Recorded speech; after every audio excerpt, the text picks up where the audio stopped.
जय हिंद दोस्तों, स्वागत है आज के लेक्चर में। Lecture number 5 of Indian polity. आप दोस्तों पढ़ रहे हैं UPSC exam, civil service, IAS exam के लिए जो है इंडियन पॉलिटी। मैं आपको बता दूं आज का फिफ्थ लेक्चर।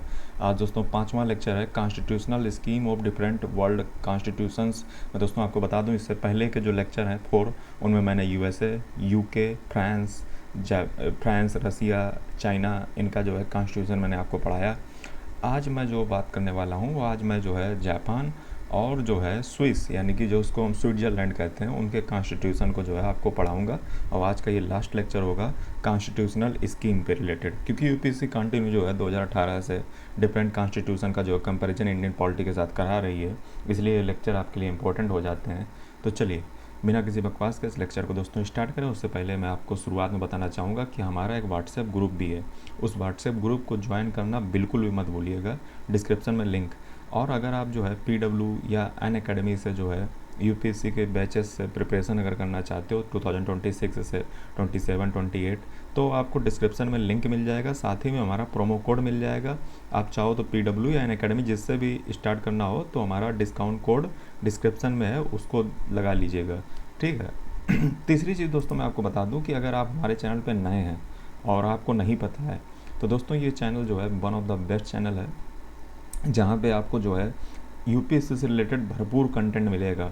जहाँ मैंने world politics, geography, CSAT, Indian thinkers, western political thought, economics, ancient medieval, art and culture पूरा, और Indian polity, essay, personality development, financial education, और जो है साइंस, टेक, यूपीएससी की गाइडेंस, पाइथन, एचटीएमएल, ब्लॉकचेन, ऐसे करके टोटल मैंने जो है 700 लेक्चर बना रखे हैं। और दोस्तों ये पाइथन आप कहोगे इसका क्या रोल है, तो ये दोस्तों पुराने लेक्चर हैं दरअसल, ठीक है।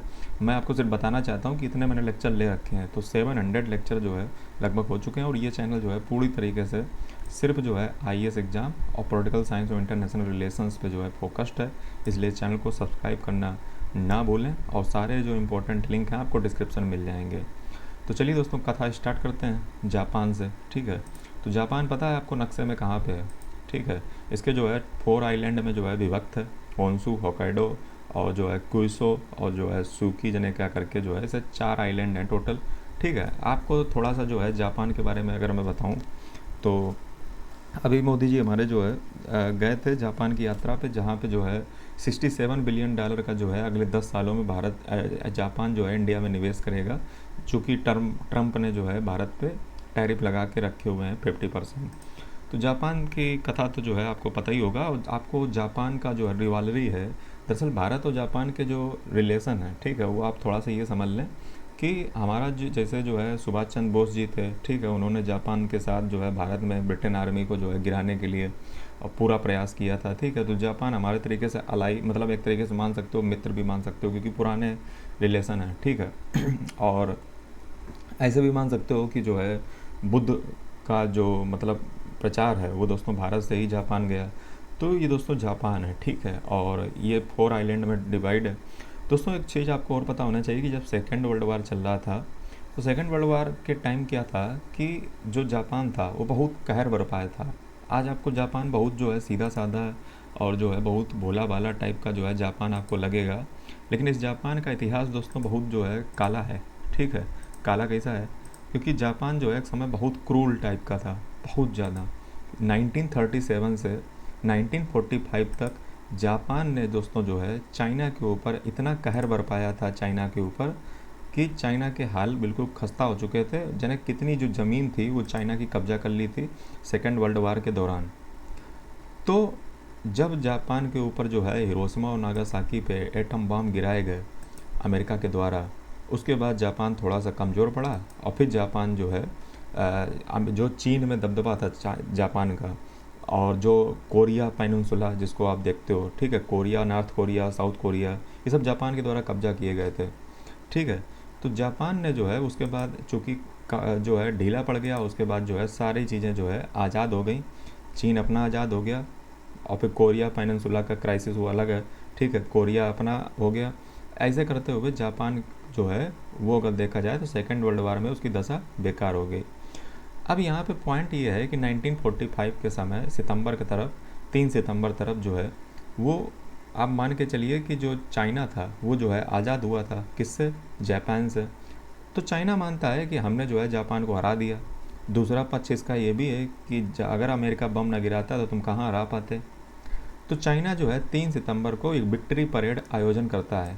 किस चीज़ की? Victory parade.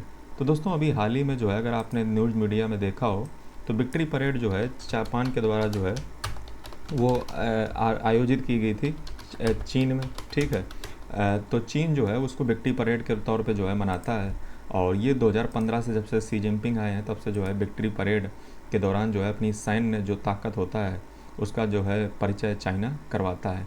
तो ये तो जो है थोड़ी सी ब्रीफ मैंने जानकारी आपको दी, लेकिन चूंकि ये लेक्चर कॉन्स्टिट्यूशन पे फोकस है और हम यहाँ पे इंटरनेशनल रिलेशंस के पर्सपेक्टिव से नहीं पढ़ रहे हैं, लेकिन आप हमारे चैनल को सब्सक्राइब जरूर कर लें, क्योंकि यहाँ पे अंतर्राष्ट्रीय जो संबंध होते हैं, मैं आपको बता चुका हूँ कि चैनल 2 ही टारगेट पे है, एक यूपीएससी, दूसरा पॉलिटिकल साइंस और इंटरनेशनल रिलेशंस। तो चैनल को सब्सक्राइब और बेल आइकन कर लें।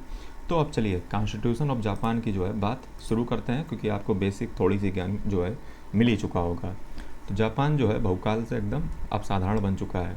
तो जापान का जो कॉन्स्टिट्यूशन है, जैसा कि आपको पता है कि अमेरिका ने जब 1945 में जो है 6 अगस्त 1945, 9 अगस्त 1945 जापान के हिरोशिमा और नागासाकी पे जब अटैक किए हिरोशिमा शायद जो है ये जो देश के जो जापान, दोस्तों मैं आपको बता दूं, जब अटैक किए तो जापान जो है पूरी तरीके से सरेंडर हो गया। जापान जो है पूरी तरीके से, मतलब वहाँ पे मान के चलिए उसका जो है साथ खात्मा हो गया जापान। अब अमेरिका ने क्या किया, अमेरिका ने कहा कि जो है एक काम करो कि जापान जो है अब हमारा एलआई बनेगा। एलआई का मतलब ये हुआ कि जापान जो है वो उसकी सुरक्षा का काम अमेरिका करेगा। हालांकि कभी कभी अमेरिका जो है एहतियात डाल देता है, अमेरिका कहता है कि अपना खुद देखो जा कर के, तो फिर जापान को इंडिया की तरफ देखना पड़ता है। क्योंकि अगर आप जो है चाणक्य की अर्थशास्त्र पढ़ोगे, चाणक्य का कहना है कि आपका जो पड़ोसी है वो हमेशा आपका दुश्मन रहेगा, और जो आपका पड़ोसी का पड़ोसी है वो हमेशा मित्र रहेगा। तो भारत का पड़ोसी चाइना हमेशा दुश्मन रहेगा, और चाइना का पड़ोसी जापान, जो कि चाइना और जापान का दुश्मन है, चाइना जापान से दुश्मनी रखता है, तो भारत का मित्र कौन हुआ? जापान। तो चाणक्य की अगर जो है मंडल सिद्धांत से अगर आप देखोगे तो यहाँ पे अप्लाई होता है कि स्ट्रैटेजिकली अगर देखोगे तो जापान इज अ मतलब फ्रेंड है, मान सकते हो कि भारत का। ये चाणक्य का मंडल सिद्धांत है। तो अब जो है जापान के अगर दोस्तों कॉन्स्टिट्यूशन की अगर बात की जाए तो ये जो है यूएस के एक जनरल थे डगलस मैकआर्थर, सुप्रीम कमांडर थे अलाइड पावर के, ठीक है। और उन्होंने जो है जापान का कॉन्स्टिट्यूशन में जो है पूरा मतलब मान के चलिए कि जो है नया कॉन्स्टिट्यूशन जो है वो ड्राफ्ट किया था, ठीक है। और ये बात जो है आपको पता होनी चाहिए। और उस समय के प्राइम मिनिस्टर जो है किजुरो सिदेहरा थे, ठीक है। तो जापान का प्राइम जो कॉन्स्टिट्यूशन है वो अगर बात की जाए तो जो है मैकआर्थर जो कि अमेरिका से रिलेटेड है, उनका जो है ज़्यादा रोल है, ठीक है। और इसको मैकआर्थर का भी कॉन्स्टिट्यूशन कहा जाता है। और वहाँ पे जो राजशाही थी वो जो है फाइनली अगर देखा जाए तो जो कंट्रोल करती थी सारी चीज़ें, अब वो जो है ख़त्म हो चुकी हैं। और अब जापान में जो है बाकायदा सब बढ़िया से डेमोक्रेसी इस्टेब्लिश है। उसकी सुरक्षा की जो जिम्मेदारी है वो अमेरिका की है, और अमेरिका ही उसकी सुरक्षा करता है। हालांकि कभी कभी बयान ऐसे कर देता है कि जापान अपना संभाले जा करके तो जापान का खतरा रहता है किसके साथ? चाइना के साथ। और चाइना के साथ जब खतरा रहता है तो जापान जो है वो चाइना के साथ ज़्यादा ट्रेड करता है। कारण क्या है? कारण सीधा सही है, अगर चाइना के साथ ट्रेड नहीं करेगा ज़्यादा तो चाइना भड़का देगा नॉर्थ कोरिया को, और नॉर्थ कोरिया जो है उधर गचक देगा जा करके। तो ये पूरा तिकड़म चलता है, ठीक है। तो चलिए जापान कॉन्स्टिट्यूशन को पढ़ते हैं। जापान में दोस्तों कॉन्स्टिट्यूशन जो है 3 मई 1947 को इन्फोर्स हुआ, और ये जो है एलाइड ऑक्यूपेशन यूएस के इन्फ्लुएंस में बनाया गया। इसको कॉन्स्टिट्यूशन ऑफ जापान या पोस्ट वार कॉन्स्टिट्यूशन कहते हैं, क्योंकि युद्ध खत्म हो चुका था। ये जो है रिप्लेस किया गया मेजी कॉन्स्टिट्यूशन ऑफ 1889 से। पहले जो है उससे पहले मेजी कॉन्स्टिट्यूशन चलता था, वो 1889 का था। जापान को जो है पार्लियामेंट्री डेमोक्रेसी कॉन्स्टिट्यूशनल मोनार्की के तहत डिक्लेयर किया गया। अब जब आप कहोगे सर कॉन्स्टिट्यूशनल मोनार्की, तो याद आएगी किसकी? यूके की। सेम सिस्टम यहाँ पे भी है। ये दोस्तों एक रिटन कॉन्स्टिट्यूशन है जिसमें 103 आर्टिकल्स हैं, 11 चैप्टर हैं, और क्लियरली इसमें डिफाइन है पावर जो है वो पावर जो है इसमें डिफाइन है इम्पीरियर की, डाइट की। अब डाइट क्या है, तो डाइट का मतलब यहाँ पे है वो वाली डाइट नहीं, यहाँ पे डाइट का मतलब है वहाँ की पार्लियामेंट, कैबिनेट की, जुडिशरी की, राइट्स ऑफ सिटीजन, ये सब जो है कॉन्स्टिट्यूशन में डिफाइंड है। इंडिया के जैसा ही है, कोडिफाइड है, रिटन कॉन्स्टिट्यूशन है। रिजिड कॉन्स्टिट्यूशन इसलिए है क्योंकि यहाँ पे जो आपको मैं बताऊँ, बड़े आपको आश्चर्य होगा कि जापान में आज तक कोई अमेंडमेंट हो ही नहीं पाया। कितने मतलब जो है अगर बात की जाए तो कितना रिजिड कॉन्स्टिट्यूशन अमेरिका ने बना के भेजा है कि आज तक कोई अमेंडमेंट नहीं हो पाया। अमेंडमेंट का प्रोसीजर हालांकि जो है आर्टिकल नंबर 96 में दिया रखा है, ठीक है। और इसमें जो है रिक्वायर होता है 2/3 मेजॉरिटी दोनों हाउसेस, जो डाइट है पार्लियामेंट, उसके दोनों हाउसेस से जो है रिक्वायरमेंट होती है मेजॉरिटी की। साथ ही में नेशनल रेफरेंडम भी करानी पड़ती है, ये कौन सी बड़ी बात हुई, और उसमें मेजॉरिटी का अप्रूवल चाहिए होता है समझ रहे, यानी कि रेफरेंडम भी आपको करानी पड़ेगी, ठीक है, नेशनल लेवल पे। तो ये तो बड़ा विचित्र काम है, तो बहुत रिजिड है और आज तक कोई अमेंडमेंट हो नहीं पाया, ये बड़ा अजीब बात है। यूनिटरी कॉन्स्टिट्यूशन है, जापान का यूनिटरी स्टेट है, ठीक है, जितनी भी पावर हैं सब डाइट के पास हैं कोई फेडरल डिवीज़न जो है इंडिया की तरीके से नहीं है। और अच्छा हाँ, अमेंडमेंट की बात की जाए तो हमारे देश में फ्लेक्सिबल भी है, रिजिड भी है, और अमेंडमेंट का आर्टिकल हमारे यहाँ पे 368 है। जापान का कॉन्स्टिट्यूशन दोस्तों यूनिटरी टाइप का है, यूनिटरी का मतलब एकात्मक है, और जैसा जो है यूके में आपको देखने को मिलता है। सारी पावर जो है नेशनल डाइट के पास है, पार्लियामेंट के पास है, कोई फेडरल डिवीज़न इंडिया की तरीके से नहीं मिलता है। लोकल गवर्नमेंट जो है सेंट्रल लॉ के अंतर्गत ही जो है एग्जिस्ट करती हैं। पार्लियामेंट्री गवर्नमेंट है, prime minister head of government होता है, और उसके पास जो है कॉन्फिडेंस होना चाहिए हाउस ऑफ रिप्रेजेंटेटिव का।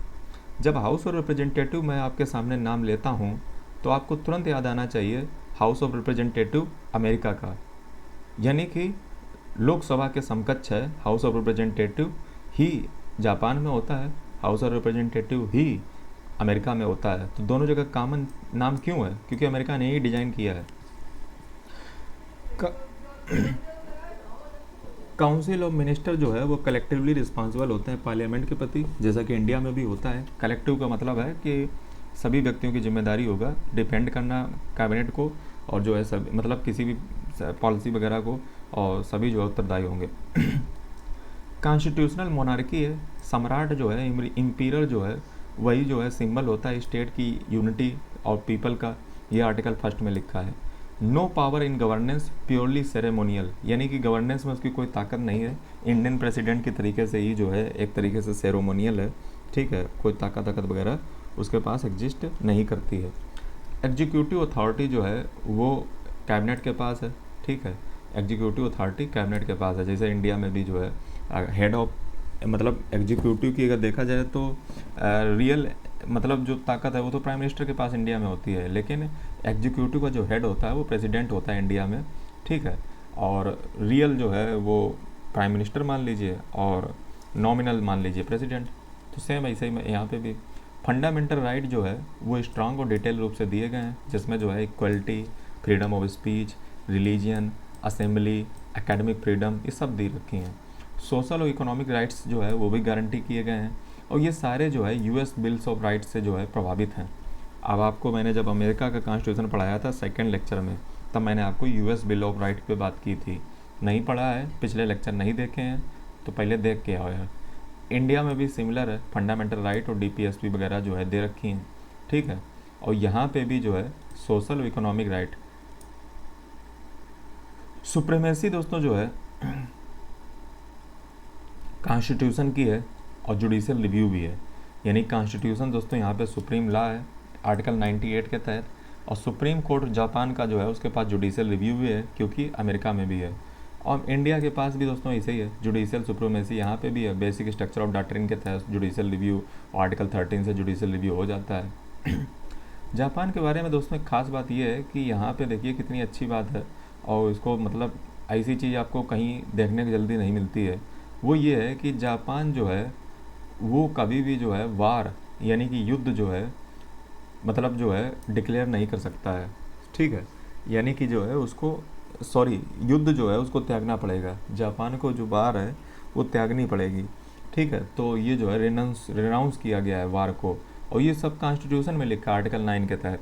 तो ये एक अजीब चीज़ जो है कहती है कि जापान जो है वार जो है उसको रिनाउंस नहीं करेगा, ठीक है, उसको जो है मतलब वार जो है उसको मतलब रिनाउंस करेगा, ठीक है। और लेकिन क्या वार जो है मतलब उसको जापान को छोड़नी पड़ेगी? देखिए, छोड़नी तो पड़ेगी वार, ठीक है, त्याग उसका करना पड़ेगा, लेकिन जापान जो है अपने सेल्फ डिफेंस में जो है उसमें जो है ये थोड़ी सी टेक्निकलिटी है, लिमिटेड रूप में जो है सेल्फ डिफेंस कर सकता है। इंडिया में दोस्तों ऐसा कुछ भी नहीं लिखा है कि वार नहीं करेगा वगैरह वगैरह, और हम लोग फोर्स वगैरह जो है मतलब मेंटेन करते हैं, जबकि जापान की जो जिम्मेदारी है वो अमेरिका लेता है। बाई कैमरल दोस्तों लेजिस्लेचर है। बाई कैमरल क्या है? लेजिस्लेचर मतलब यहाँ पे नेशनल डाइट है जो पार्लियामेंट तरीके से है, और यहाँ पे जो लोअर हाउस है उसको जो है हाउस ऑफ रिप्रेजेंटेटिव कहते हैं, जो स्ट्रांग है अपने यहाँ पे जैसे लोकसभा होती है। हाउस ऑफ काउंसिल है जो कि अपर हाउस है, वीकर है, कमज़ोर है, जैसा कि अपने यहाँ पे होती है। तो सेम ही चीज़ है, ठीक है। और हमारे यहाँ पे अगर बात की जाए तो वही चीज़ होती है कि हमारे यहाँ पे भी लोअर हाउस जो है राज्यसभा मतलब लोकसभा होती है, और अपर हाउस दोस्तों राज्यसभा होती है, और राज्यसभा जैसे यहाँ पे है वहाँ पे दोस्तों हाउस ऑफ काउंसिल होती है। अभी दोस्तों जो है जापान का कॉन्स्टिट्यूशन आपका ख़त्म हुआ। आप कहोगे सर जो है थोड़ा सा मतलब बहुत बेसिक मतलब काफ़ी मतलब डिटेल में नहीं मतलब जो है, उसके पीछे दोस्तों कारण ये है कि जापान से अभी तक क्वेश्चन पूछा नहीं है। तो जब पहली बार पूछेगा तो कोई आसानी पूछेगा, और जैसे पूछ देगा तो मैं आपको डिटेल में लेक्चर करा दूंगा। हालांकि लेक्चर बहुत इनफ है। आप ये मान के चलिए जापान के बारे में आपको काफ़ी चीज़ें पता हो चुकी हैं। अब ऐसा नहीं कि आप जीरो बटा सन्नाटा हो। ये देखिए दोस्तों जो है आपके सामने एक चार्ट भी मैंने बना दिया है कि जापान और इंडिया के कॉन्स्टिट्यूशन में क्या डिफरेंस है। तो मैं आपको पढ़ा चुका ही हूँ, ये आपका होमवर्क है, आप इसको स्वयं से देखें कि जापान और इंडिया में क्या डिफरेंस है, ठीक है। आपको समझ आ जाएगा क्योंकि जो है मैं पढ़ा चुका हूँ। अब दोस्तों जो है हम चलते हैं स्विस कॉन्स्टिट्यूशन की ओर, यानी कि जो स्विट्ज़रलैंड का कॉन्स्टिट्यूशन है उसमें दोस्तों क्या है। तो स्विट्ज़रलैंड जैसा कि आपको पता है कि दोस्तों जो है किस लिए जाना जाता है, आप ज़रा हमें कमेंट करके बताओ, ठीक है। तो ये दोस्तों स्विट्ज़रलैंड है, और इसकी दोस्तों कैपिटल जो है बर्न है, और ये जो है स्विट्ज़रलैंड है, ठीक है। और दावोस भी क्या यहीं पे है, हाँ, जहाँ पे वर्ल्ड इकोनॉमिक फोरम की वो होती है, दावोस। हाँ दोस्तों ये भी जो है स्विट्ज़रलैंड में ही है, ठीक है। तो ये दोस्तों स्विट्ज़रलैंड है, और चलिए जो है इसको स्टार्ट कर लेते हैं। और स्विट्ज़रलैंड दोस्तों जो है इसके कॉन्स्टिट्यूशन में मैं आपको बता दूं सबसे पहले तो कि इसका जो करंट का कॉन्स्टिट्यूशन है वो दोस्तों 1919 का है, यानी कि अभी का है 1999 का, जो कि करंट फोर्स में आया 2000 में। रिटन कॉन्स्टिट्यूशन है, 1 प्रियम्बल है, 196 दोस्तों जो है आर्टिकल्स हैं, और इन आर्टिकल्स को जो है 6 टाइटल में डिवाइड किया गया है। रिजिड कॉन्स्टिट्यूशन है, अमेंडमेंट के लिए जो है कंपलसरी रेफरेंडम चाहिए होती है डबल मेजॉरिटी से। डबल मेजॉरिटी का मतलब क्या हुआ? डबल मेजॉरिटी का मतलब हुआ यहाँ पे पीपल और कैंटोन्स दोनों की जो है मेजॉरिटी चाहिए होती है। यहाँ पे दोस्तों डायरेक्ट डेमोक्रेसी चलती है। आप कहोगे सर डायरेक्ट डेमोक्रेसी मतलब ये हुआ जैसे इंडिया में रिप्रेजेंटेटिव डेमोक्रेसी चलती है। रिप्रेजेंटेटिव डेमोक्रेसी में क्या होता है, आपके एमएलए होते हैं, एमपी होते हैं, आप सीधे प्राइम मिनिस्टर को वोट थोड़ी ना करते हो, ठीक है। और जिस पार्टी के एमएलए एमपी मेजॉरिटी में हो जाते हैं उसका सीएम या पीएम बन जाता है। लेकिन दोस्तों यहाँ पे डायरेक्ट चलता है, छोटा देश है तो डायरेक्ट मतलब जो है इलेक्शन होते हैं, ठीक है। तो डायरेक्ट डेमोक्रेसी है, और यहाँ पे दोस्तों डबल मेजॉरिटी चाहिए होती है, मतलब पीपल्स की भी मेजॉरिटी चाहिए होती है और कैंटोन्स की भी मेजॉरिटी चाहिए होती है। आप थोड़ा सा अपने दिमाग में कैंटोन को और पीपल को डाल लीजिएगा। पीपल तो आपको समझ आ गया होगा, अभी कैंटोन क्या है मैं अभी आपको बताऊँगा। दोस्तों यहाँ पे 2 टाइप का रिवीजन होता है। एक तो होता है टोटल रिवीजन, मतलब अमेंडमेंट टाइप का, आप मान लीजिए जब कंप्लीट नया कॉन्स्टिट्यूशन बनाना होता है तो उसको टोटल रिवीजन कहते हैं। जब दोस्तों कुछ स्पेसिफिक प्रोविज़न जो है अमेंडमेंट करने होते हैं तो उसको हम पार्शियल रिवीजन कहते हैं। और अमेंडमेंट के लिए यहाँ पे क्या ज़रूरी है? कंपलसरी रेफरेंडम डबल मेजॉरिटी से, एक तो पीपल का, दूसरा कैंटोन का। दोस्तों स्विट्ज़रलैंड एक फेडरल स्ट्रक्चर में है।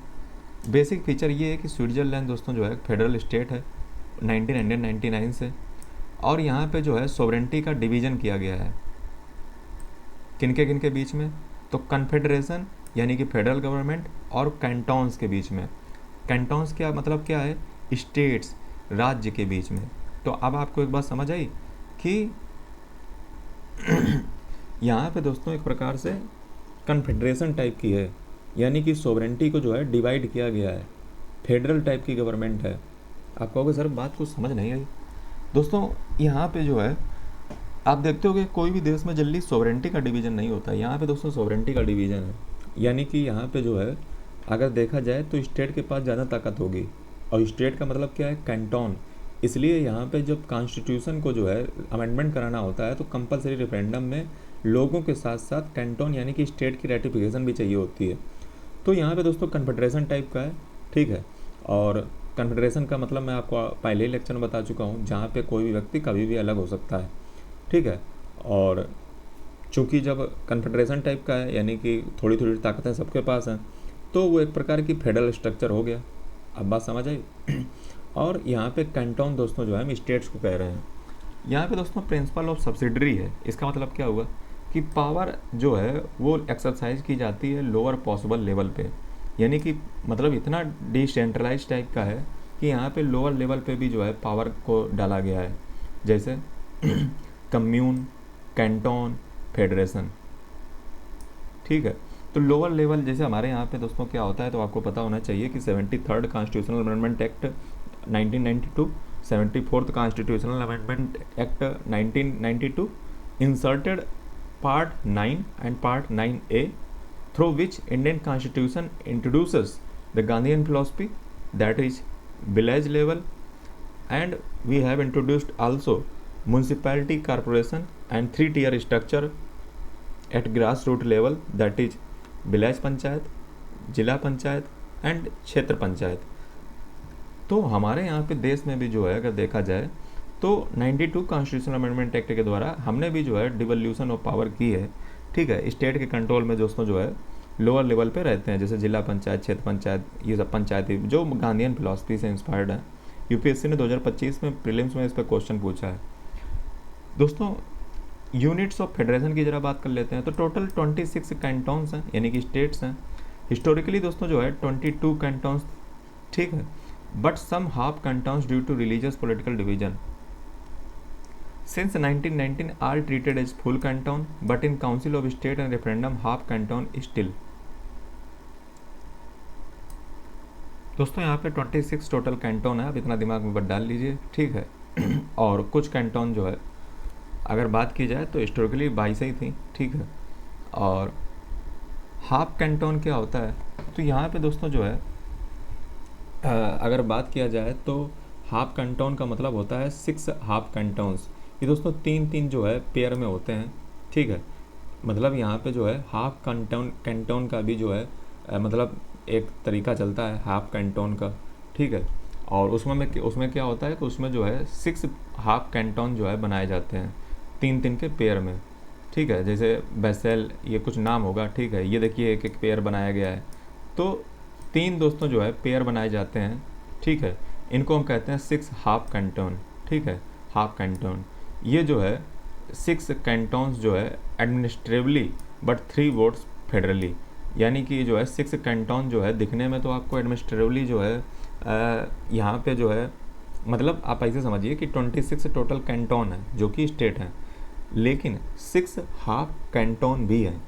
अब ये 6 हाफ कैंटोन को क्या जो है सबको इक्वल ताकत मिली है, तो दोस्तों हाफ कैंटोन है 6, तो पूरे कितने हुए, 3 ही तो हुए। तो राइट सिर्फ बोर्ड करने को किसको मिलेगा, 3 को ही मिलेगा, लेकिन एडमिनिस्ट्रेटिवली पर्पज से 6 कैंटोन वे माने जाएंगे। बात समझ आ गई।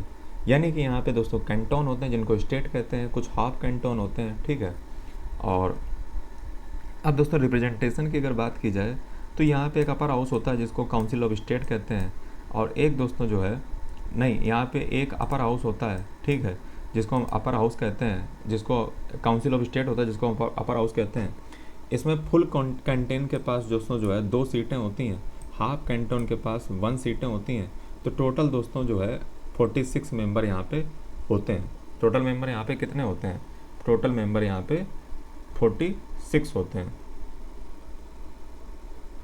ठीक। आगे बढ़ते हैं। तो council of state upper house में जो है फुल कैंटोन के पास 2 सीटें, हाफ कैंटोन के पास 1 सीट होती है। और ऐसे करते हुए जो है यहाँ पे पूरे जो अगर मेंबर की बात की जाए 46, रेफरेंडम यहाँ पे दोस्तों डबल मेजॉरिटी रूल है, यानी कि मेजॉरिटी ऑफ पॉपुलर वोट भी चाहिए जनता का, मेजॉरिटी ऑफ कैंटोनल वोट भी चाहिए, और हाफ कैंटोन का जो वोट होता है वो दोस्तों हाफ ही काउंट किया जाता है। ठीक है, हाफ कैंटोन का हाफ ही काउंट किया जाएगा, पूरा एक वोट नहीं काउंट किया जाएगा। यहाँ पे दोस्तों जो कैंटोन है उनके पास अपना कॉन्स्टिट्यूशन है, पार्लियामेंट है, गवर्नमेंट है, कोर्ट है। मैंने अपने को पहले बता चुका हूँ, कन्फेडरेशन है तो सीधी सी बात है, और फेडरल टाइप का स्ट्रक्चर है, और तो इसीलिए जो है यहाँ पे आपको अपना constitution, parliament, government, court Canton या स्टेट की देखने को मिलेगी। ये जो है एजुकेशन, हेल्थ, पुलिसिंग और टैक्सेशन, लैंग्वेज पॉलिसी को जो है रेगुलेट करते हैं, कंट्रोल करते हैं।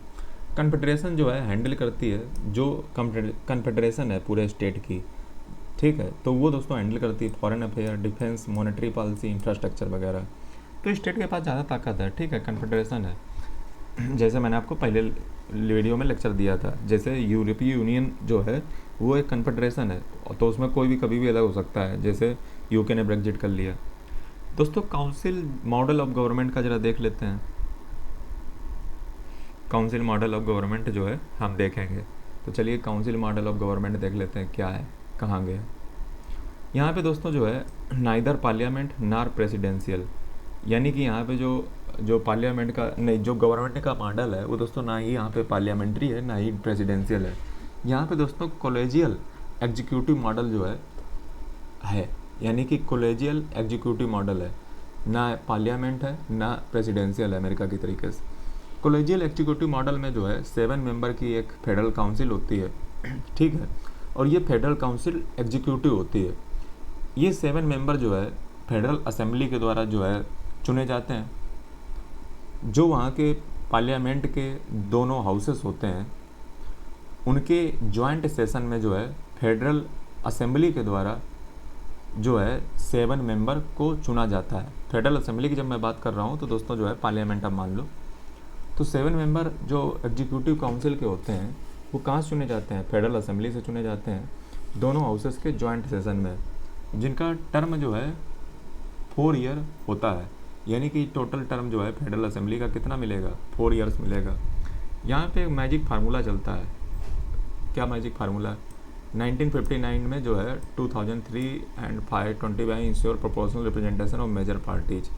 यहाँ पे जो है मेजर जो बड़ी बड़ी पार्टी हैं उनका प्रोपोर्शनल रिप्रेजेंटेशन भी जो है इंश्योर किया गया है। ये एक मैजिक फार्मूला है जो कि जो है 1959 में इंट्रोड्यूस किया गया था, और 2003 और 2015 में जो है इसको एडजस्ट किया गया है। यहाँ पे टेन्योर जो है स्टेबल होता है। काउंसिल जो है can not be dissolve by parliament, और नो कॉन्फिडेंस मोशन जो है यहाँ पे अप्लाई नहीं होता है। ठीक है, काउंसिल जो है डिजॉल्व नहीं की जा सकती है पार्लियामेंट के द्वारा, ये बात आपको पता होनी चाहिए। ठीक कलेक्टिव लीडरशिप है, सारे मेंबर जो है इक्वल हैं, डिसीजन कलेक्टिवली लिए जाते हैं। पॉलिसी जो है वो federal council as a whole announce करती है, और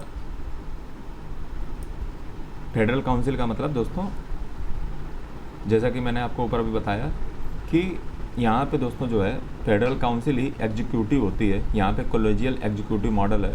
फेडरल काउंसिल में 7 मेंबर होते हैं जो कि फेडरल असेंबली के द्वारा, फेडरल असेंबली वहाँ की पार्लियामेंट और उनके जो है जो हाउसेस हैं दोनों, उनके जॉइंट सेशन में जो है वो जो 7 मेंबर हैं वो चुने जाते हैं।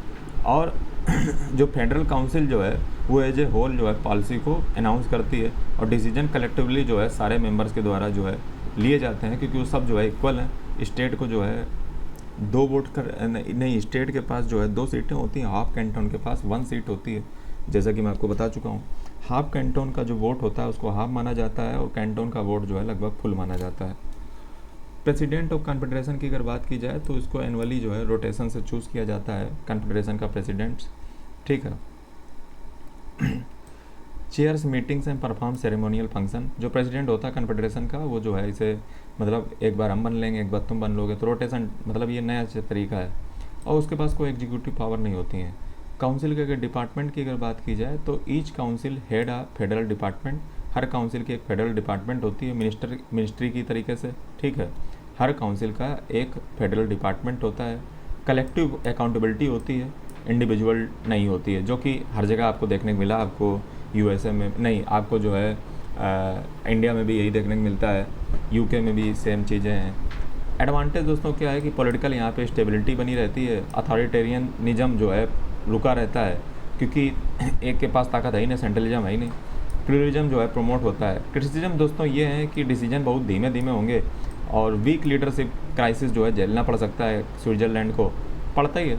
और ओवर रिप्रेजेंटेशन जो है हो जाएगा, जो पार्टी नहीं, मैंने कहा कि सब पार्टी का जो है सिक्योर किया गया है कि सबको रिप्रेजेंटेशन मेजर पार्टी को मिले, तो इससे मतलब जो है वही पार्टी जो है मतलब वैसे आती रहेंगी, तो कोई मतलब सही बनता नहीं है। फेडरलिज्म की बात की जाए तो एक फेडरल असेंबली है जो लेजिस्लेचर है वहाँ की, जिसमें एक नेशनल काउंसिल है जिसको लोअर हाउस कहते हैं, एक काउंसिल ऑफ स्टेट है जिसको जो है अपर हाउस कहते हैं। यानी कि एक नेशनल काउंसिल, एक council of state. National council lower house मान लीजिए कि अपने लोकसभा के तरीके से, और एक council of state upper house Rajya Sabha के तरीके से। नेशनल काउंसिल जो है लोअर हाउस होता है, रिप्रेजेंट करता है पीपल को, और इसमें 200 मेंबर होते हैं जो है प्रोपोर्शनल रिप्रेजेंटेशन के द्वारा जो है इलेक्ट किए जाते हैं। अब अगर 9th और 10th का अगर तुम डेमोक्रेटिक पॉलिटिक्स नहीं पढ़ के आओ तो प्रोपोर्शनल, और 11th की इंडियन कॉन्स्टिट्यूशन एट वर्क नहीं पढ़े हो तो प्रोपोर्शनल रिप्रेजेंटेशन ही नहीं को समझ पाओ। टर्म जो है इनका 4 ईयर होता है। सीट जो है वो पॉपुलेशन के अनुसार जो है निर्धारित होती है, और मिनिमम जो है 1 सीट ही मिलेगी पर कैंटन, ठीक है। और काउंसिल ऑफ स्टेट की अगर बात की जाए, मिनिमम मैंने कहा है, काउंसिल ऑफ स्टेट दोस्तों अपर हाउस होता है, ये रिप्रेजेंट करता है कैंटन को, राज्यों को सीधी बात करेगा अपर हाउस राज्यसभा। 46 मेंबर होते हैं, फुल कैंटन को 2 सीटें, हाफ कैंटन को 1 सीट, और ये जो है कैंटोनल जो लॉ होते हैं, ठीक है, और उनके द्वारा जो है इनको चुना जाता है, कुछ डायरेक्ट, कुछ जो है लेजिस्लेचर के द्वारा। इक्वल पावर है दोनों हाउसेस के पास, ठीक है, इक्वल पावर है, और दोनों को ही जो है लॉ अमेंडमेंट, ट्रीटी, बजट वगैरह जो है अप्रूव करने पड़ते हैं। तो ये दोस्तों आपको एक चीज़ यहाँ पे आपने ध्यान दी क्या, ट्रीटी अप्रूव करनी पड़ती है। इंडिया में ऐसा नहीं है, ट्रीटी जो है इंटरनेशनल करके आओ, ये एग्जीक्यूटिव डिसीजन ले लेती है, और यहाँ पे ट्रीटी को अप्रूव करना पड़ रहा है। यानी कि सिमिलर जैसा अमेरिका के जैसा नहीं लग रहा है। जॉइंट सेशन की अगर दोस्तों बात की जाए तो जो है जब भी फेडरल काउंसिल, मैंने अभी आपको पढ़ाया था फेडरल काउंसिल 7 मेंबर वाली, तो उसके लिए जॉइंट सेशन होता है। चांसलर के लिए होता है, सुप्रीम कोर्ट जज के लिए कॉन्फ्लिक्ट रेजोल्यूशन को डील करने के लिए। डायरेक्ट डेमोक्रेसी है, ठीक है, सिटीजन डायरेक्टली जो है रेफरेंडम और या पॉपुलर इनिशिएटिव के द्वारा जो है लेते हैं भाग। मैंडेटरी रेफरेंडम है। कॉन्स्टिट्यूशनल अमेंडमेंट के लिए जो है यहाँ पे अगर बात की जाए तो जो है वो जो है अमेंडमेंट के लिए जो है डबल मेजॉरिटी चाहिए होती है, पीपल्स की भी, कैंटन्स की भी। ऑप्शनल रेफरेंडम भी है। सिटीजन जो है चैलेंज कर सकते हैं किसी लॉ को पास बाई पार्लियामेंट, और इसके लिए जो है 50,000 सिटीजन या 8 Canton with in 100 days of passing the law अगर जो है अपील करते हैं, और ये जो है सिंपल मेजॉरिटी जो है और से जो है ये ऐसा हो सकता है। कैंटन की मेजॉरिटी नहीं चाहिए होती है।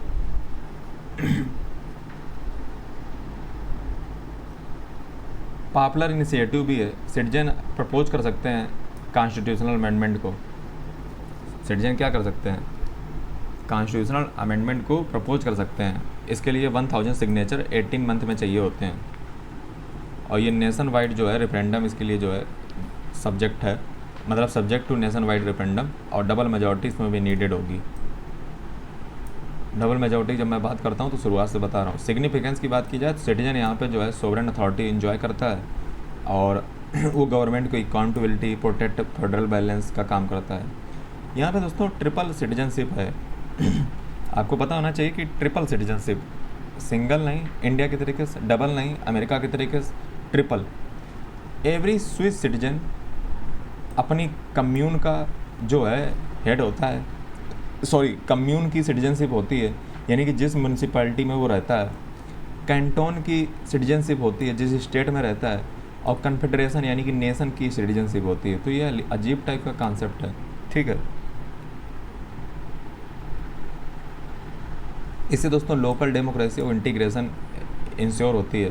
फंडामेंटल राइट जो है यहाँ पे दे रखे हैं आर्टिकल 7 से आर्टिकल 36 के बीच, और यूरोपीय कमीशन ह्यूमन राइट से जो है इंस्पायर्ड है। और स्विस डेमोक्रेटिक ट्रेडिशन जो देखने को मिलता है, जैसे human dignity, equality, right to life and liberty, privacy and family, freedom of belief and conscience, freedom of opinion, medium and information, language rights, assembly association, political rights, property, education, economic freedom. Restriction जो है law के आधार पे, public interest के आधार पे ये जो है लगाए जा सकते हैं इन पे।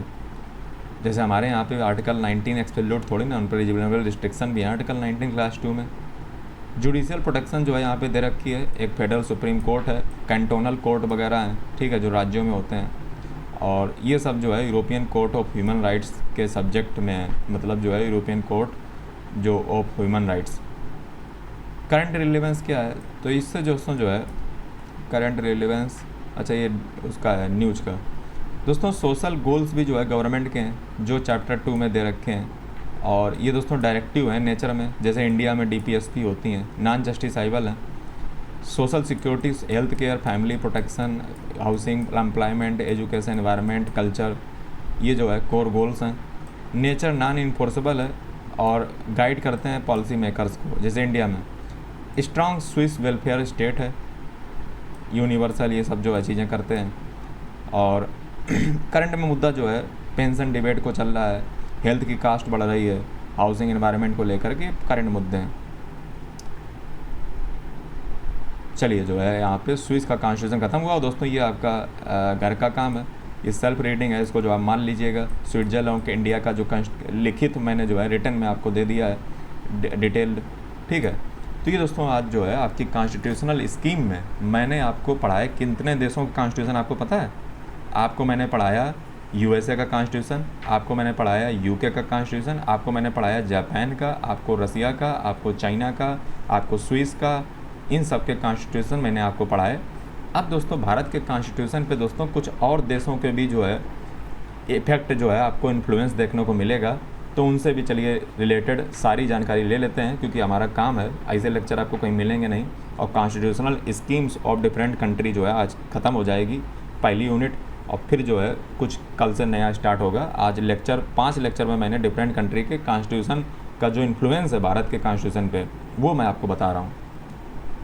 यूनाइटेड किंगडम से हमने parliamentary government, nominal head of government state, prime minister, और पोस्ट जो है powerful lower house, concept of citizenship, single citizenship, legislative procedure, bicameral legislature, rule of law, cabinet system, legislative speaker, लेकिन speaker में फ़र्क होता है, मैंने आपको UK वाले में पढ़ाया था।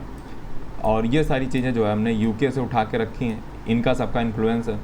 अमेरिका से दोस्तों जो है ये सारी चीज़ें मैंने उठा के रखी हैं। अब मैं बोलूँगा इसलिए नहीं क्योंकि जो है अमेरिका का कॉन्स्टिट्यूशन मैं पढ़ा चुका हूँ, आप इसको एक बार देख लीजिएगा, सेल्फ रीडिंग कर लीजिएगा, आपको समझ आ जाएगा। आयरलैंड का कॉन्स्टिट्यूशन मैंने नहीं पढ़ाया है, तो उसका कोई पढ़ना ज़रूरी भी नहीं है, तो उसका मैं बता देता हूँ। DPSP हमारे कॉन्स्टिट्यूशन में दोस्तों आयरलैंड से आई हैं, और जो नॉमिनेशन होता है ना मेंबर का राज्यसभा में 12 प्रेसिडेंट के द्वारा, वो आयरलैंड से लिया गया है। मेथड ऑफ इलेक्शन जो है प्रेसिडेंट की, वो आयरलैंड से ली गई है। ऑस्ट्रेलिया का कॉन्स्टिट्यूशन नहीं पढ़ाया, तो उसके बारे में बता देता हूँ। ऑस्ट्रेलिया के कॉन्स्टिट्यूशन से हमने जो है ट्रेड कैसे स्टेट के बीच में होगा, ये जो है इन्फ्लुएंस हमारे संविधान में जो है आपको देखने को जो मिलता है, वो यहीं से देखने को मिलता है, ऑस्ट्रेलिया से। कॉन्करेंट लिस्ट जो है ऑस्ट्रेलिया से ही हमने इन्फ्लुएंस की है। जॉइंट सेशन का जो पार्लियामेंट का होगा, वो भी हमारे देश में जो है ऑस्ट्रेलिया से आया है। प्रीएम्बल की जो टर्मिनोलॉजी है वो ऑस्ट्रेलिया से है। प्रीएम्बल की टर्मिनोलॉजी याद रखिएगा, प्रीएम्बल की टर्मिनोलॉजी। और जो प्रीएम्बल है वो हमने अमेरिका से ली है। डिफरेंस है कितना छोटा सा। टर्मिनोलॉजी मतलब शब्दों की जो शब्दावली है।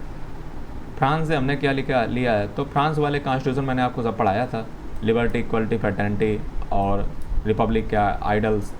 कनाडा से क्या लिया है, तो कनाडा से क्वासी फेडरल गवर्नमेंट ली है, ठीक है, जिसमें स्ट्रांग सेंट्रल गवर्नमेंट और जो है देखने को मिलती है। डिस्ट्रीब्यूशन पावर का कैसे होगा, सेंट्रल और स्टेट के गवर्नमेंट के बीच में। रेजिडरी पावर जो है सेंट्रल गवर्नमेंट के साथ जानी चाहिए, तो कनाडा से लिया है। अपॉइंटमेंट गवर्नर ऑफ स्टेट का जो है सेंटर के द्वारा होगा, कनाडा से लिया है। एडवाइजरी जुरिडिक्शन जो आर्टिकल 143 में सुप्रीम कोर्ट के पास फॉर द प्रेसिडेंट है, वो हमने कनाडा से लिया है। सोवियत यूनियन का जो है कॉन्स्टिट्यूशन मैं अगर बात करूँ तो उसको मैंने पढ़ाया नहीं है, मैंने रसिया का पढ़ाया है, तो जो है उसकी बात कर लेते हैं। सोवियत यूनियन से हमने फंडामेंटल ड्यूटी ले रखी हैं, चूँकि ये जो कम्युनिस्ट वाले या सोशलिस्ट स्टेट होते हैं वहाँ पे फंडामेंटल ड्यूटी पे ज़्यादा ध्यान दिया जाता है। प्लानिंग कमीशन वगैरह ये सोवियत से लिया है। Idols of justice, social, economic, political ये सब जो है प्रियम्बल में हमने सोवियत यूनियन से लिया है। वेमर कॉन्स्टिट्यूशन की अगर रिपब्लिक की अगर बात की जाए तो यहाँ पे सस्पेंशन जो है फंडामेंटल राइट्स का इमरजेंसी के दौरान, ये हमने वेमर कॉन्स्टिट्यूशन यानी कि जर्मन के कॉन्स्टिट्यूशन से लिया है। साउथ अफ्रीका से हमने जो है अमेंडमेंट का जो प्रोसीजर होता है कॉन्स्टिट्यूशन का वो लिया है। इलेक्शन जो मेंबर ऑफ राज्यसभा का होता है वो लिया है। जापान के कॉन्स्टिट्यूशन चूँकि मैंने आज ही पढ़ाया है, तो यहाँ पे प्रोसीजर जो इस्टेब्लिश्ड बाई लॉ चलता है, यानी कि जो है जो प्रोसीजर जो है लॉ के द्वारा इस्टेब्लिश किया गया उससे अगर कानून पास तो कानून सब सही। तो ये जापान से हमने लिया है, ठीक है। हालांकि अपने यहाँ पे ऐसा नहीं है, ठीक है, जुडिशरी जो है उस पर रिव्यू कर देती है आर्टिकल 13 से, लेकिन आर्टिकल 21 में इंडिया में अगर देखोगे तो प्रोसीजर इस्टेब्लिश बाई लॉ है। लेकिन ऐसा नहीं कि जुडिशरी कुछ उस पर कर नहीं सकती है, जुडिशरी रिव्यू कर सकती है आर्टिकल 13 से। वो कानून जिस पे जो है सुप्रीम कोर्ट फंक्शन करती है वो सब हमने जापान से लिया है। तो आज जो है आज के लेक्चर नंबर 5 में लगभग 5 घंटे हो चुके होंगे, ठीक है, सारे लेक्चर का। आज जो है हमने डिफरेंट कॉन्स्टिट्यूशन का जो इंडिया के ऊपर इन्फ्लुएंस रहा वो मैंने कवर कर लिया। ये सारी पीपीटी जो है आपको हमारे व्हाट्सएप ग्रुप या टेलीग्राम चैनल पर मिल जाएगी, तो उसको ज्वाइन करना ना भूलें। साथ ही अनअकैडमी या पीडब्ल्यू के जो है सब्सक्रिप्शन अगर लेना चाहते हैं तो डिस्क्रिप्शन में आपको लिंक मिल जाएगा, कोड हमारा ज़रूर लगा दीजिएगा। और चैनल को सब्सक्राइब कर लें, बेल आइकन को प्रेस कर लें, इंडियन पॉलिटी की सीरीज कंटिन्यू रहेगी। धन्यवाद। व्हाट्सएप ग्रुप ज्वाइन करना ना भूलें।